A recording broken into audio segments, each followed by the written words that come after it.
This is a video about the Terence Crawford-Canelo Alvarez fight that we just witnessed.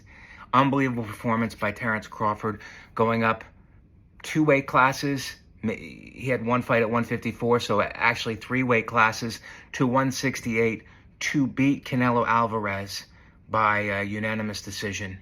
So let's get started. Terence fought a supreme fight. That's number one. He went in and he didn't run. He stayed in the pocket and he moved, which is different than running. He stayed in the pocket, and the only thing I have a problem with in this regard is, first of all, give Terence his credit. He fought a supreme fight. It was a masterclass of a fight, and people use masterclass all the time, but this truly was a masterclass of a performance. How the judges, 2 of the judges had it 115, 113. That's 7 rounds to 5. That means that they had Canelo winning 5 rounds, which tells me that they were trying to rob Terence. They were trying to rob him if the fight was closer. But Terence had such a great performance that he separated himself so far from Canelo, it would have been a complete outrage, gun-to-your-head robbery if he would have lost the fight. So, but they were trying to rob him with a 115, 113. There's no way Canelo won 5 rounds. Canelo won 0 rounds, actually. There were some rounds that were closer than others, but he won 0 rounds. And he won 0 rounds because he didn't jab. Number one, Terence was constantly jabbing, and he lost every exchange. Terence landed more in the exchanges and then moved and then kept his jab up.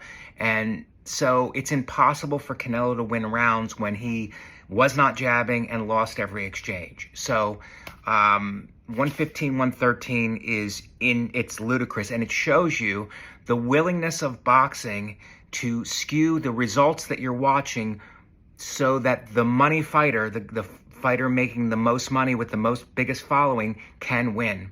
They will make the fighter with the biggest following win so that the money train can continue and they can continue to make money, regardless of what's actually happening in the ring. So they tried to rob Terence with a 115, 130, even 116, 112 is insane for what actually happened in the ring.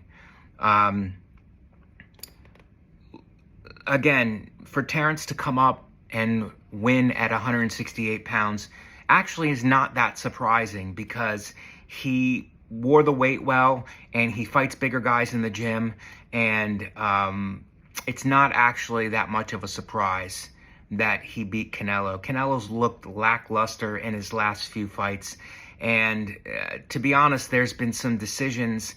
Canelo's a great fighter, but there's been some decisions where if it's close, Canelo would get the decision because he has the Mexican fan base behind him. Austin Trout is a fight that was very, very close that they gave to Canelo.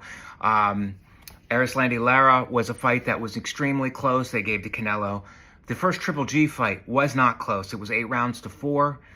And by 4 rounds, I mean that's the most rounds you could give Canelo if you're his mom. But they called that fight a draw. And that was a middleweight championship of the world fight. And it spawned 2 other fights.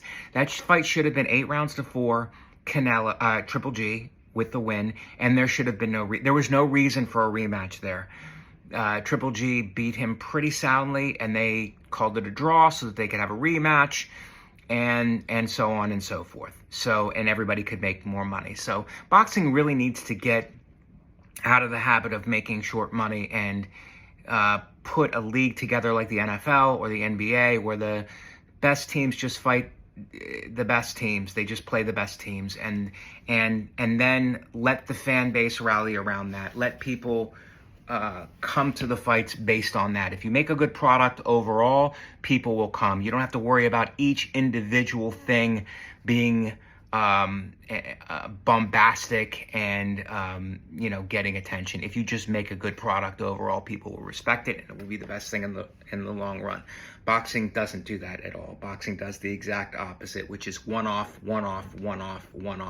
which is short-sighted and really bad for the fans like myself.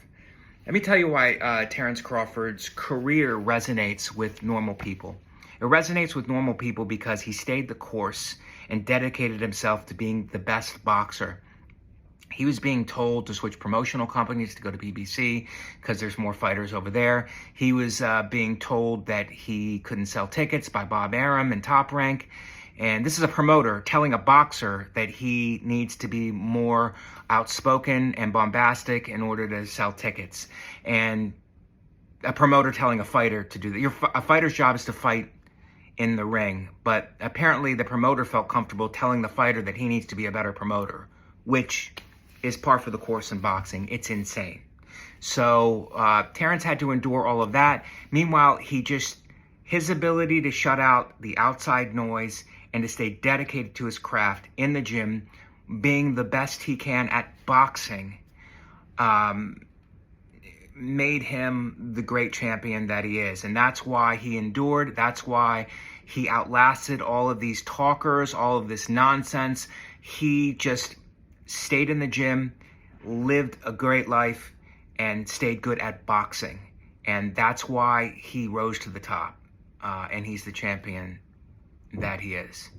It's a lesson in life for the rest of us. If you're a teacher, if you're a doctor, if you're a lawyer, if you're a plumber, just do the best job you could do every day. The circumstances aren't always fair. Like if you're working a corporate job and someone gets a promotion over you and you feel like it's not fair and the system is rigged, you keep working as hard as you can on your craft and you will eventually come out on top. And Terrence did that, and it's reflected in his wins and his championship level. So, but it resonates for all of us because we're all faced with these temptations to be louder and to network more and to try to get our way up by doing things that have nothing to do with our actual skill.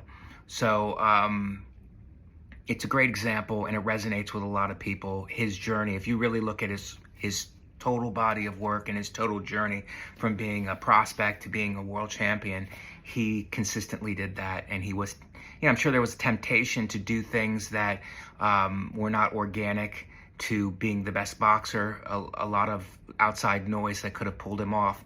But he remained with his team, and he remained in the gym and just working on his craft. And as a result, he made history. So I was rooting for, I think Canelo's a great champion, but I was rooting for Terrence Crawford in this fight and been rooting for him in his career. And his achievements are unbelievable, and now he's on top of the sport.